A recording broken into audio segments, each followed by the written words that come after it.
महाराज आत्मदेव की वक्तव्यता को सुन के संत महापुरुष ने मुस्कुराते हुए कहा, वाच्यताम बोलिए, क्या कारण है दुखी हृदय का। आत्मदेव ने कहा, प्रभु जी, संत महापुरुष जी, हमारे ग्रह में कोई संतान नहीं है, आप कृपा करो हमारे घर में संतान हो जाए। उसी कारण से हम जंगल आए हैं, इसलिए हमारी आंखों में आंसू हैं, इसलिए हम इतना रुदन कर रहे हैं, रो रहे हैं। संत महापुरुष ने जो ही श्रवण किया कि रोने का कारण इनका केवल संतान को लेके है, संत जी जोर जोर से हंसने लगते हैं। आत्मदेव, हमने सुना है कि आप बड़े विद्वान हो। बोले हाँ। बोले लेकिन मुझे लग नहीं रहा कि विद्वान हो, हमें नहीं लगता कि आप विद्वान हो। अरे आप जैसा ज्ञानी, आप जैसा विद्वान व्यक्ति संसार की कामनाओं को, संसार की इच्छाओं के लिए रो रहा है, वह भी ऐसी कामनाएं जो अपनी है ही नहीं, जो अपना है ही नहीं। अर्थात हे आत्मदेव, आप स्वयं जानते हो जो आंखों से दिख रहा है वह अपना नहीं है। अर्थात जितना आंखों से दिखाई देता है वह सब नाशवान है, और जो दिख नहीं रहा है वह हमारा पक्का सहयोगी है। फिर भी आप रो रहे हो।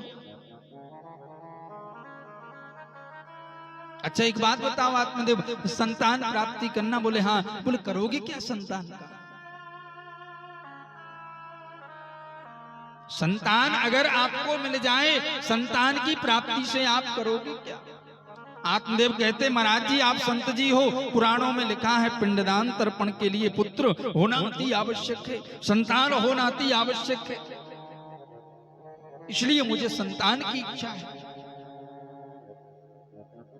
महाराज सुंदर सा भाव वैराग्य में लेकर के जाकर के बोधन किया गया, बताया गया, उदाहरण दिया गया। हे आत्मदेव, आप इतने विद्वान हो, ये किसको पता है कि हमारे ग्रह में बेटा हमारी सेवा करेगा या बेटी हमारी सेवा में तत्पर रहेगी, हमारे अनुसार बेटा बेटी जीवन यापन करेंगे, किसको पता है? आत्मदेव आपको पता है? बोले ये तो नहीं पता। संत जी कहते हैं, चौथे पन पायभू सुतचारी। आत्मदेव आप पुराणों को पढ़ने वाले ज्ञानी हैं। राजा दशरथ चतुर्थ अवस्था में एक नहीं, दो नहीं, 4 बेटों को प्राप्त किए थे। बोले हाँ किए थे। राजा दशरथ का कितना लगाव था? बोले हाँ था।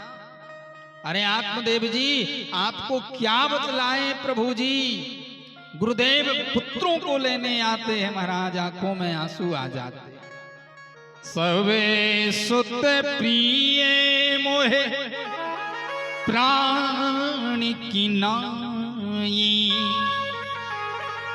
राम देत नहीं बनत गुसां,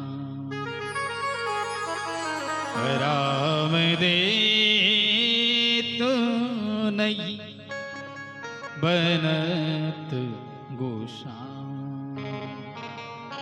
अरे उसी राम को देना स्वीकार नहीं हो रहा था राजा दशरथ के लिए। आत्मदेव राजा दशरथ भी इतने ज्ञानी थे, इतने विद्वान थे।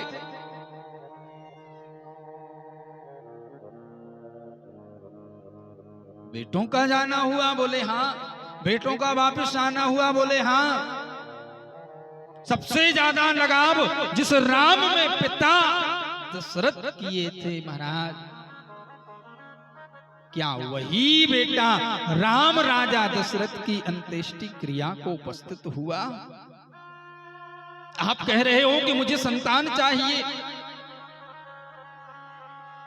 आत्मदेव आप इतने बड़े विद्वान।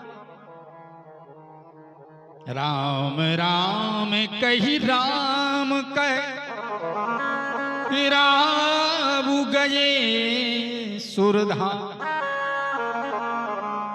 आत्मदेव जो पिता बिलखता रहा, रोता रहा, एक ही पुकार लगाता रहा, मेरा राम मुझे वापिस लेकर के आओ, मेरा राम कहाँ है, हे राम आप मेरे पास आ जाओ, आप मेरे पास आ जाओ।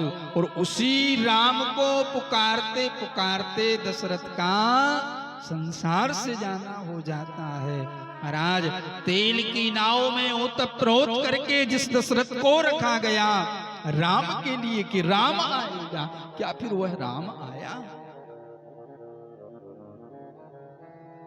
महाराज सुंदर सा भाव,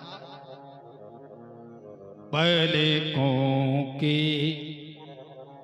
पर्दे पड़ते ही, महाराज संत जी कहते हैं आत्मदेव संसार का रवैया, संसार का प्रेम स्नेह कब तक है? जब तक हमारी और आपकी आंखें खुली हुई हैं।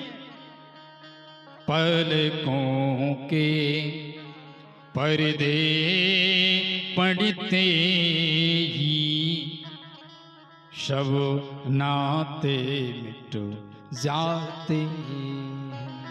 महाराज जिस दिन अपनी आंख बंद हुई, पलक बंद हुई, उसी दिन संसार के सभी रिश्ते खत्म हो जाते।